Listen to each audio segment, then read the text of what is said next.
nkamucuranira kuyatera abanzi ngo naho ntwarikazi yikwije intwaro ntari magarara nta mususumbye kwambika ngoma nkorera imbere mukura mw'isiga ndazingazinga iyo bigeze ku banzi ndazinditiranya abanzi ati guma ngabire yashotera inka shangora bivuga imyato ndamususurutsa mu gusakaza amahoro ndingabo ku rugamba sinijanda mu ngamba siniganda ndirutinwa ndirutaneshwa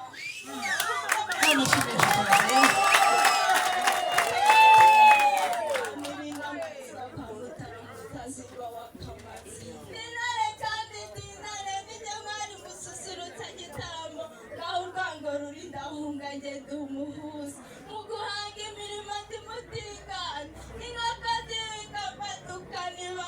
abakwamagana ati ni wowe udukwiye abakuru ati mumutoye zingahisha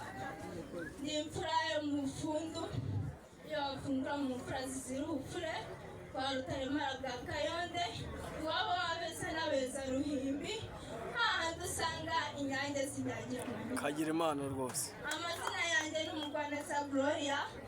Dani na Usigimana wa Rwabigwi wabareba wa Mihigo gakomeza ukagerendura ukageza kwa Gihanga wahanzirwa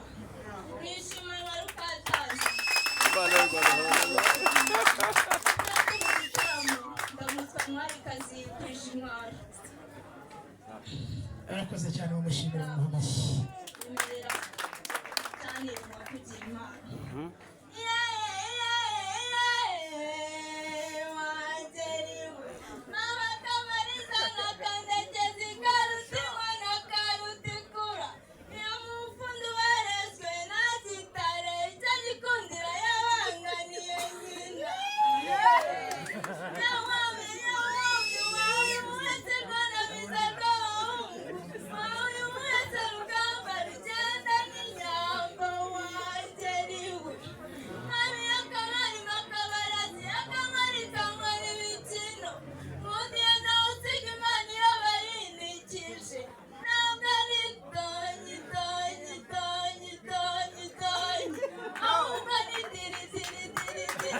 abashimisha cyane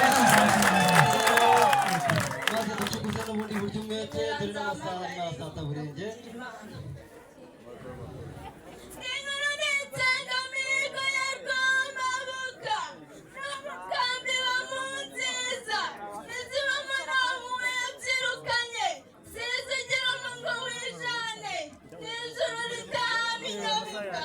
imihana ihinda minyamba manirwani zageye ubwami ziba amajwi y'amadongozi murebe n'ukora n'imbaraga iyo nkuba kandi ntizitegeka twararwanga mugenzi ngayo nguko kandi mukuru mu biganza bishyire mu mashyi nyimakanizi nziza ibana umutima utakara nitenge ruhonanye burya amazina y'inakavuga bukira bugake nawe reka dutange imwe kwa databuja maze ubundi dusubire nanone maze dusoze ubutumwa reka dutange imwe kandi maze ubundi dusubire dutange imwe maze tubanze akiriye muyo simbigisha uko muyikoresha kuko nibyo nzi nimwe nabivomye amashyi menshi n'atanu arakoze cyane umushimira rwose wowe se ko menyereye amata yaragugeze mu rugo ahubwo n'aka ngaka gasa n'amata nakubwira iki